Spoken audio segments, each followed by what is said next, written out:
Nuevamente vamos a leer en el libro de los Jueces, capítulo 16. Libro de los Jueces, el capítulo 16. Y vamos a leer desde el versículo 19 hasta el versículo 22. Dice así la palabra del Señor. Y ella hizo que él, es decir, Dalila, hizo que Sansón se durmiese sobre sus rodillas. Y llamó a un hombre quien le rapó las 7 guedejas de su cabeza. Y ella comenzó a afligirlo, pues su fuerza se apartó de él. Y le dijo: Sansón, los filisteos sobre ti. Y luego que despertó él de su sueño, se dijo: esta vez saldré como las otras y me escaparé. Pero él no sabía que Jehová ya se había apartado de él. Mas los filisteos le echaron mano y le sacaron los ojos y le llevaron a Gaza y le ataron con cadenas para que moliese en la cárcel. Y el cabello de su cabeza comenzó a crecer después que fue rapado. Que el Señor añada su bendición a la lectura y explicación de su palabra. El versículo 20 dice: pero él no sabía que Jehová ya se había apartado de él. Esta es una de las frases trágicas de la Biblia. Revela una condición lamentable, la pérdida de aquello que es esencial al éxito en la obra del Señor. Al fin llegó la hora en que Dios ya declinó seguir cooperando con él, con Sansón. Y él, Sansón, no se apercibió de que Dios ya se había apartado de él y no iba a cooperar. Había perdido aquello que más significa y vale: el sentir de la presencia de Dios con él. Esta trágica declaración: él no sabía que Jehová ya se había apartado de él, debe llamarnos a una serena, a una humilde y profunda reflexión. Esto es triste cuando el creyente ni se da cuenta que ya no siente la presencia de Dios en su vida. Qué triste es esto. Cuando el creyente le da las espaldas al Señor, desobedece abiertamente la palabra de Dios. ¿Cuántos hijos del Señor han optado este camino malo, equivocado y de pecado? Y no se dan cuenta que ya el Señor no está con ellos ya. El Señor ya no está en sus vidas. Y esto es triste, muy triste, porque el creyente tiene que darse cuenta que el Señor ya no está obrando en él y por medio de él, porque eso es lo que Dios quiere: obrar en nosotros y por medio de nosotros. El sentir de la presencia de Dios en la vida es algo hermoso, alentador, animador y fortalecedor. Él, de otra manera, Sansón, habría sentido la ausencia. Ya su conocimiento del poder del Espíritu de Dios no era experimental en su vida.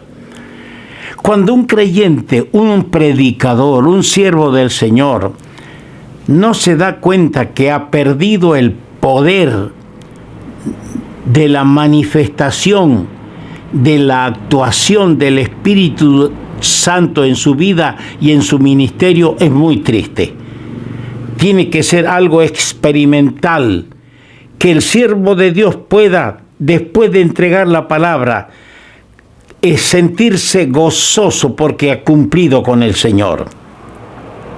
Sus grandes experiencias, hablando de Sansón, sus grandes experiencias de ese poder que le había utilizado en grandes empresas, no le valían en la crisis a la que había llegado por su locura, por su desacato a la palabra. En la hora difícil, cuando necesitaba todo el poder de Dios, toda la energía de otro tiempo, él pensó y dijo: esta vez saldré como las otras, que rompía los mimbres, rompía las cuerdas, pero no pudo. Esta vez él ya no pudo. Había salido ileso de batallas, había salido de Gaza, llevando las puertas de la ciudad con sus 2 pilares y cerrojos al hombro, y subiendo con ellas inclusive a la cumbre del monte que está delante de Hebrón. Pero ahora no pudo salir. Ahí postrado en las rodillas, en el regazo de la perversa Dalila. Su historia invade nuestro ánimo de un santo temor, y el valor de la enseñanza consiste precisamente en indicarnos lo siguiente: si cedemos a los deseos, sean de la carne o del espíritu, que están fuera de armonía con la voluntad de Dios, Él restringirá la manifestación de su poder que necesitamos para la obra del Señor. Tratemos de mantener una comunión consciente en completa obediencia a su voluntad. Verso 19 dice estas palabras: claramente dice estas palabras en el verso 19. Y llamó a un hombre que le rapó la guedeja de su cabeza, y ella comenzó a afligirlo, pues su fuerza se apartó de él. Ausente el espíritu de Jehová, el siervo quedó debilitado. Esto es característico de los instrumentos utilizados por Dios y del lugar del Espíritu de Dios en el Antiguo Testamento. En ese periodo hallaremos que solo vino sobre los hombres. Podía dejarles en cualquier oportunidad. De ahí el ruego que se lee tan angustiado de David en el Salmo 51, verso 11. No quites de mí tu Santo Espíritu, porque el Espíritu los podía abandonar. Mientras que en el Nuevo Testamento aprendemos otra verdad mucho más gloriosa y permanente. ¿Cuál es esa verdad? Que el Espíritu Santo viene a morar en el creyente en ocasión de su conversión y se constituye en el sello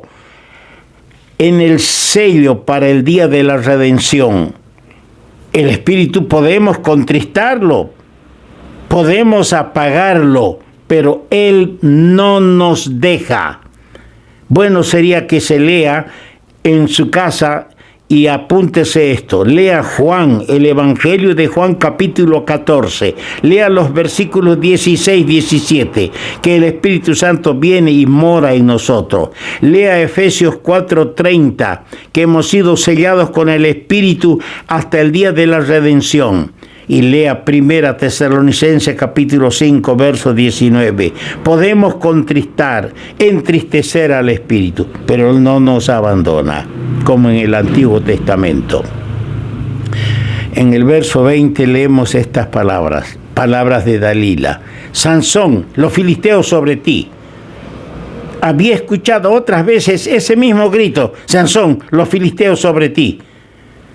Sin inmutarse, respaldado por el poder del Omnipotente.